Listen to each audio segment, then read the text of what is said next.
ايجيبت لونز. لو مني بتستفيد خليك لقناتي مفيد واشترك وهيوصلك مني كل جديد. تطبيق للقروض الشخصية من الموبايل خاص بمصر. كل اللي عليك ان انت هتسجل في الحساب عشان تاخد قرض لحد $1000 من مصر. تسجل حسابك في التطبيق، هيطلب منك بياناتك الشخصية، معلوماتك الشخصية، وبعد كده معلوماتك المصرفية. هيطلب منك سماح بالدخول على كل حاجة في الجهاز، صور، فيديوهات، جهات اتصال.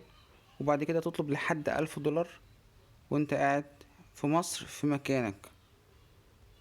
لو المصريين كلهم قدموا في التطبيق ده، شوف هيبقى معانا كام مليار دولار. تطبيق محمله 1000 شخص، كل اللي حمله ما خدش حاجة. فاشل فاشل. اعلانات.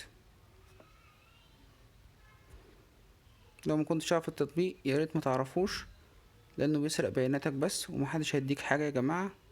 كله سرقة بيانات بس. كله سرقة بيانات بس.